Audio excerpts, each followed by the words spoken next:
Hey guys, it's me again, or Solaire, what ifs, where we last left off. Let's see, checking with Bell and his Ferosa warrior knights, escorting a caravan all the way back to a city nearby where they had to kill Wyrm. Is it Vyrm? It's not Vyrm. It's like Wyrm, something along those lines. Like a snake that spits liquid fire. One of his warriors died. He's down to 30. As the soldiers have collected the body and such, they move on. Again, they don't really take the time to stay and hang around the towns and such. And the workers and such have taken to quick work after, like, they clear out the dragons or drakes or whatever you prefer of the area, so that way they can become more productive again. And again, back at the city, well, they're quickly amassing their own following within the city. And Gwyn gets more information on the dragons and such, hearing that everyone has a problem with them. He starts crafting this idea that, I don't know if this sounds very in character like him. And all you really know about Gwyn is that he ends up just rising up against the dragons.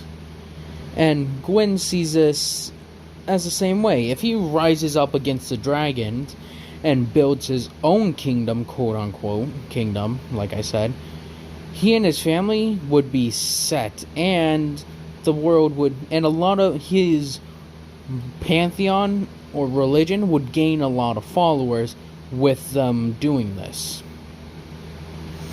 So with him playing his cards right and slowly but surely getting more nobles and such, to instead of converting to like other gods and such, because there are a few other smaller churches there that follow different gods. Like there's one devoted to Freya, like the goddess of love,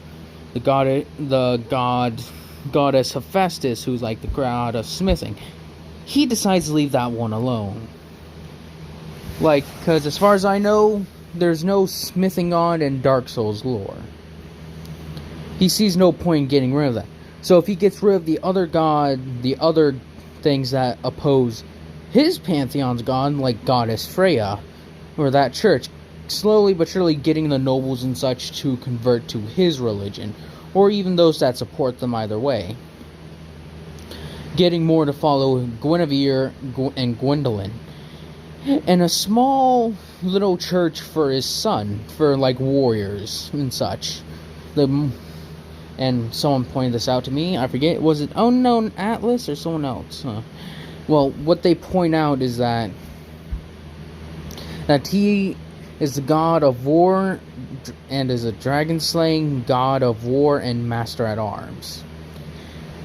And Gwyn acknowledges this and somewhat spreads few rumors around that his son is the greatest weapons master in the entire pantheon, and that is including himself. He fully admits that Bell is a better weapon fighting with weapons and such than he ever was. His strength even exceeds his father's. But his father has superior control over lightning and such, and the sun. That's sort of why he's the god of the sun, or lord of light, and Bell is the lord of, or the master of war and such, and yada yada yada. The four kings themselves aren't opposed to what he's doing, because they themselves follow his family's pantheon. And with, well, Bell doing what he does, he's getting slowly but surely bringing in a few more followers every time. Little by little.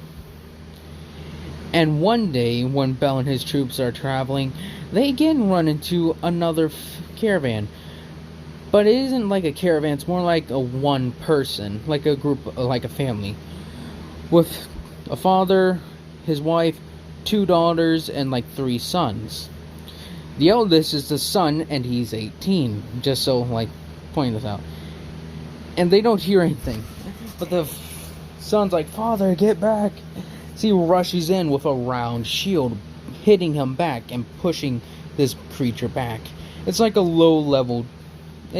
few low-level dragons that could be classified as like children drakes, whose scales haven't fully hardened. With Belle seeing this and going to move in, as the son fights him off, it's like, "Watch out, Solaire!" Yes. Him pushing them back with like a sword. He's like, back, like swinging in, trying to stab. Not able to do it correctly. As when a beast is about lunging for his younger sister, Belle throws a lightning spear, impaling the beast and taking it back as he moves in very quickly, or very swiftly and gracefully, and smashes these dragons down. As the Solaire is then like helped up, it's like, as he looks at his thing, "Are you okay?" is what he says. Like, "Thank you. Yes, we are very okay." As the Forosa warriors and the Anorlando knights are coming up, they're like, "Do not rush off like that, Lord God for all." As he's like, "God for all?" And he does have religion around elsewhere. It's just that he really isn't known as a master of war, or a dragon slayer yet. But he is known for being a master at arms, is what he represents. With the Solaire saying, "Oh, forgive me, my lord." Belle noticing the pendant hanging around Solaire's neck, he's like, "Hello, Solaire. As you can probably heard, I am Faram." He's like, "Oh, thank you, my lord."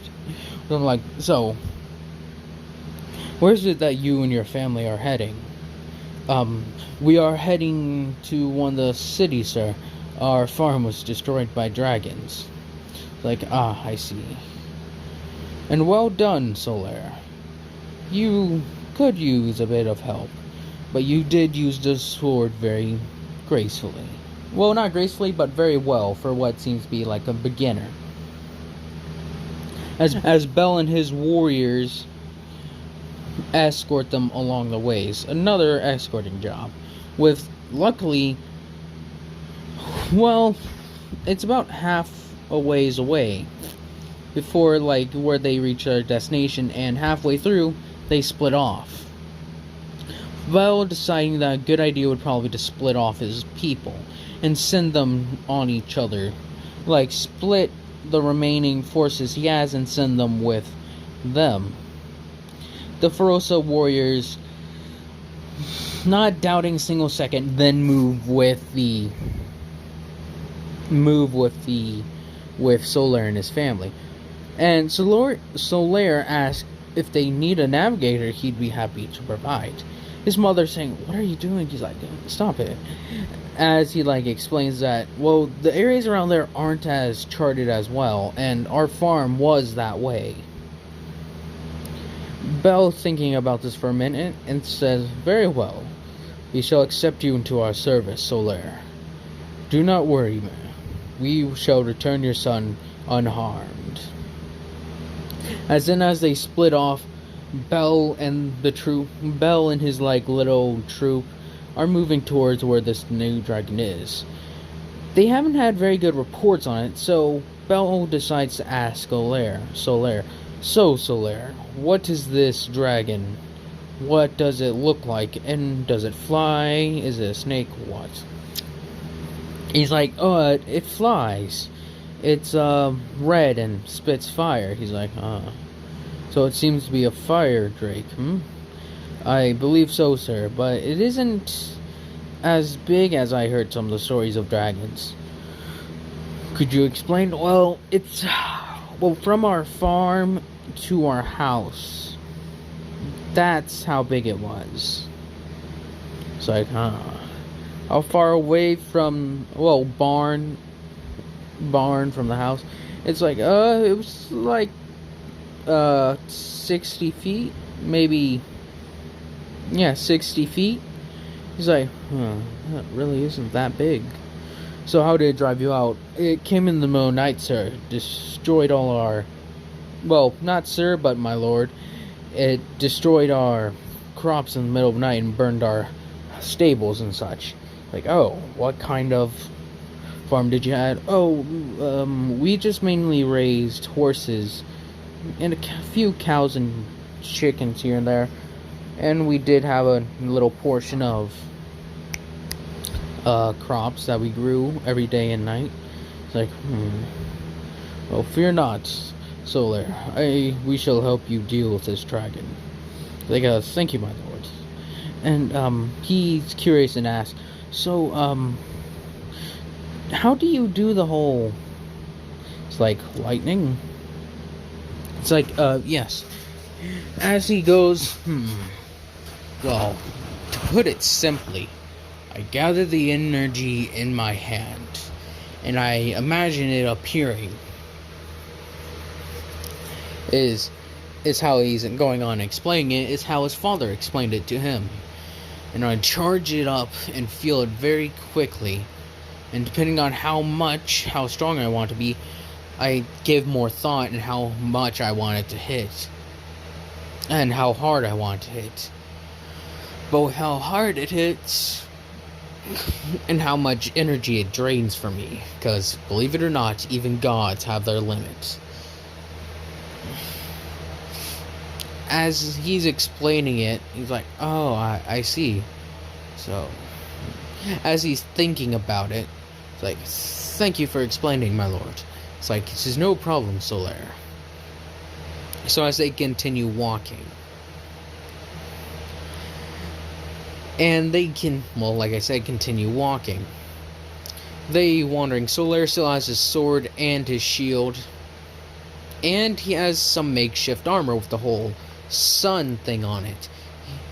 Some of the Ferosa knights are kind of laughing and snickering to themselves as Solaire feels kinda timid about it at the moment. It's like, I see you wear many of my symbols, as he speaks out kinda loud. You wear many of my symbols, Solaire. The sun. How did you come to find my... How did you come to find my own church, Like, well, if you forgive me, Lord Faram, I found an old abandoned one in the woods. It was like it was an altar with a sun and such, and it depicted 4 large people.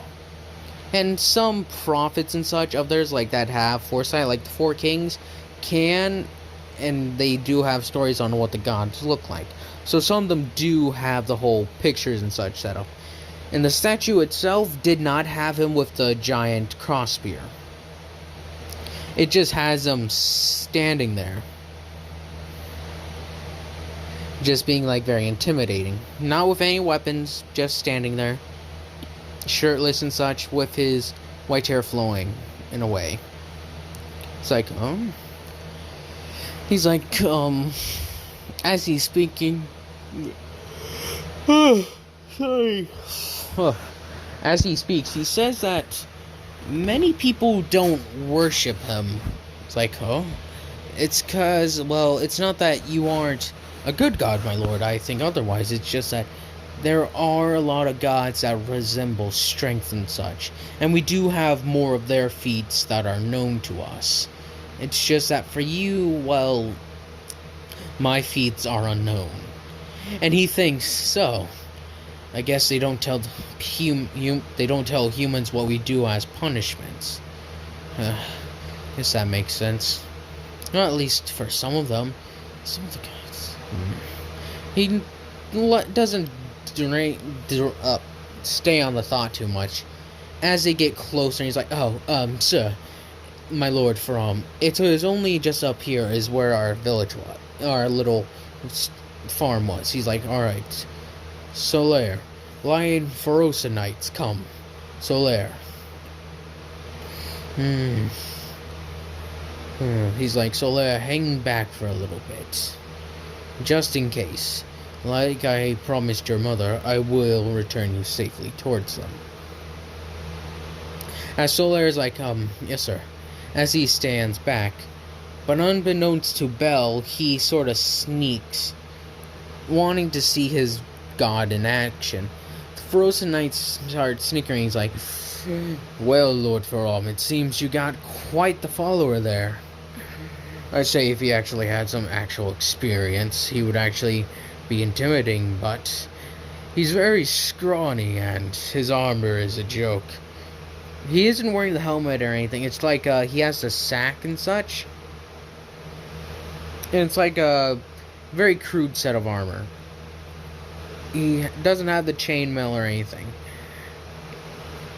As Bell says, I agree with you on one part. With experience, he can become truly intimidating. And with them, if I remember correctly, I just said they make fun about his like symbols and such. He's like, so what? Your symbol is that of the sun? It's like, yes. I am the firstborn of Gwyn, Lord of Sunlight. And I also chose the sun as my thing. But it is different to my father's.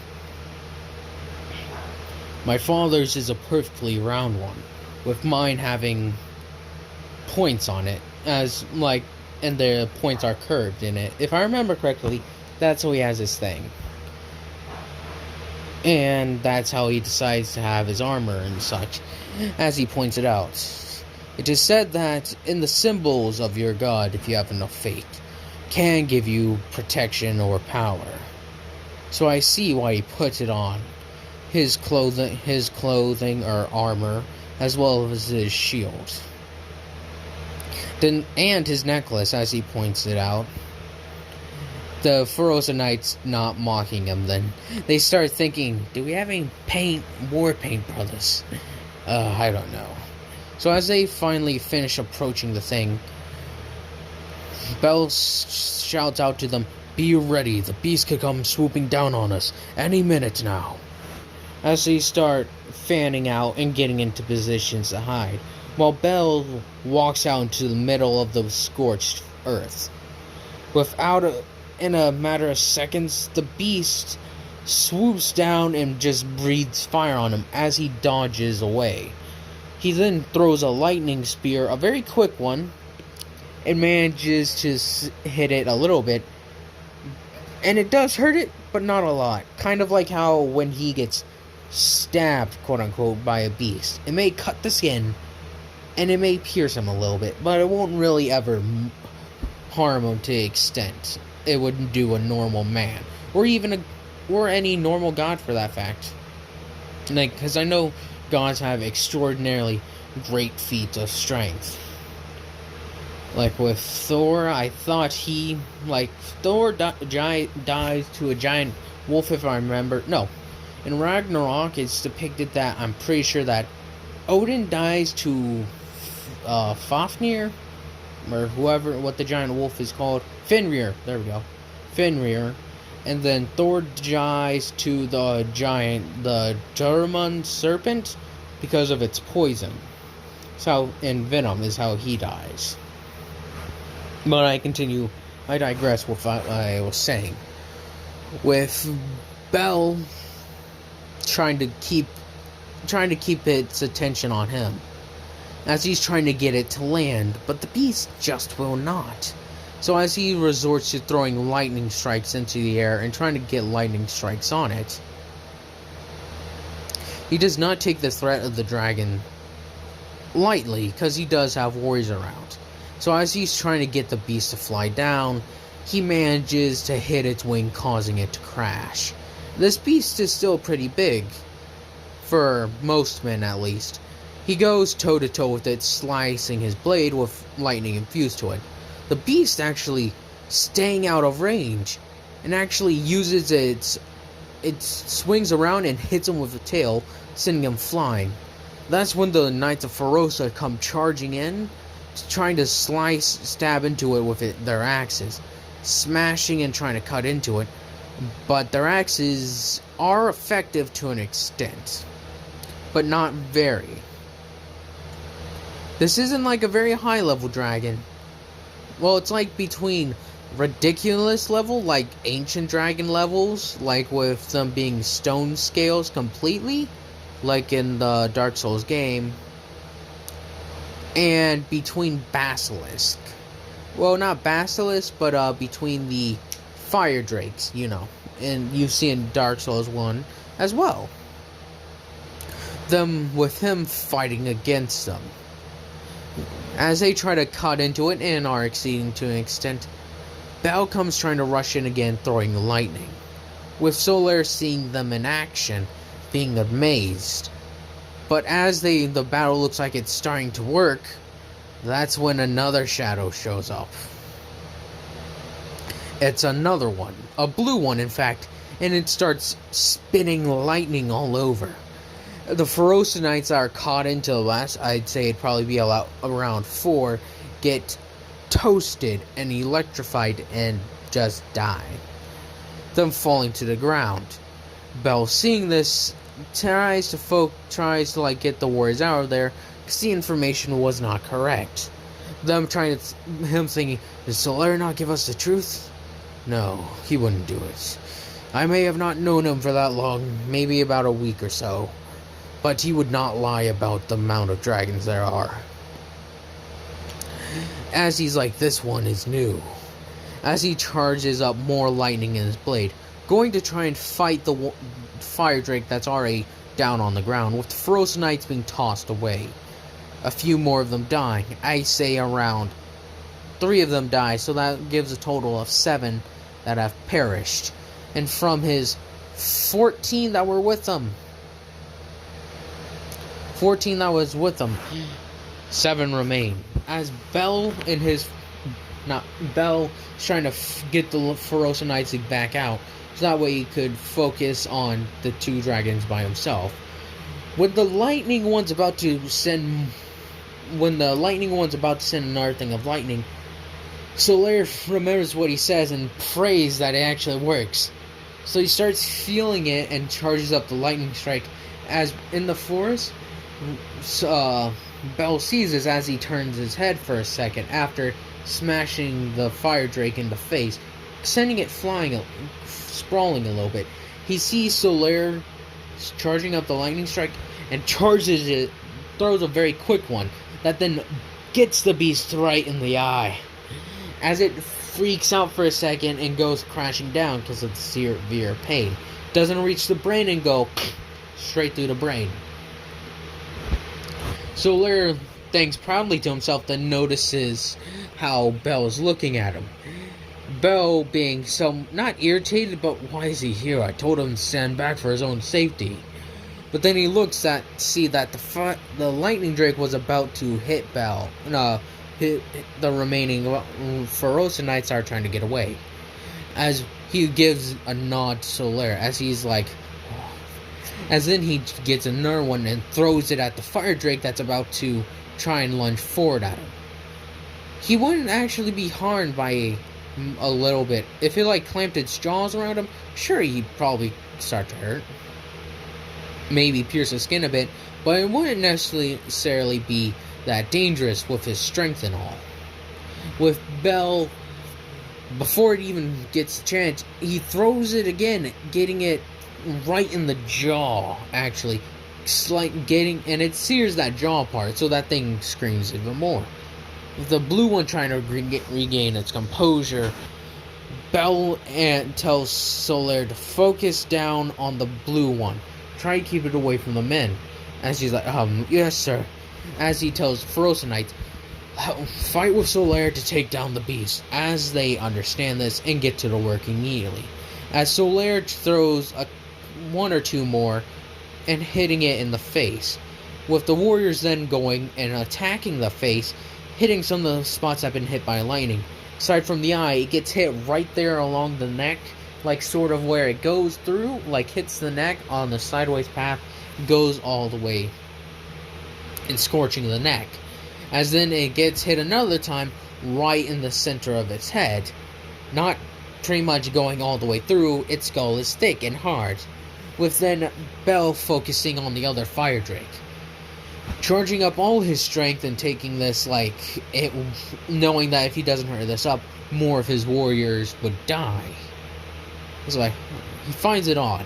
He's already calling these Ferosa Knights his warriors.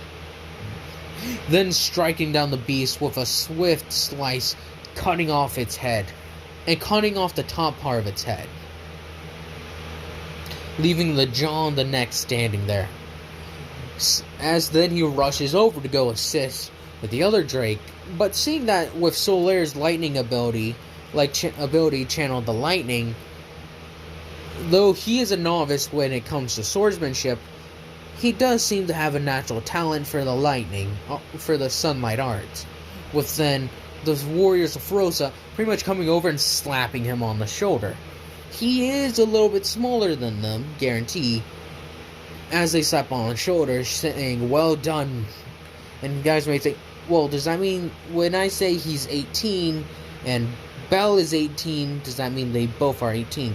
By God's standards, he is 18. He'd be an 18-year-old, yeah. And that's where when he has stopped aging. But in truth, by human standards, he's around, I say probably, for every human year, it's 110 in God years. So he's either 180 or 1800, that whole thing. But I would say he's 180, just for, sake. That's what I mean. It's 10 years up there is 1 year here, or 1 year there in the human world. After they finish doing that and such, Bell and the warriors, Bell and his remaining warriors take their fallen comrades and put them on a nice little cart and escort them back, with Bell hanging at the back speaking with Solaire. He's like, "I told you to stay back." And he's like, "I know, my lord. Forgive me." He's like, "But you did well, and it seems you have discovered a natural affinity with the sunlight. I will offer you this, Solaire." He looks at him. "I will help you learn more ways to master sunlight art if you help us, because it seems that we have a few more beasts in the area to take care of." He's like, "Oh, yes, I would like that. Good. Now, when we make it to that city to return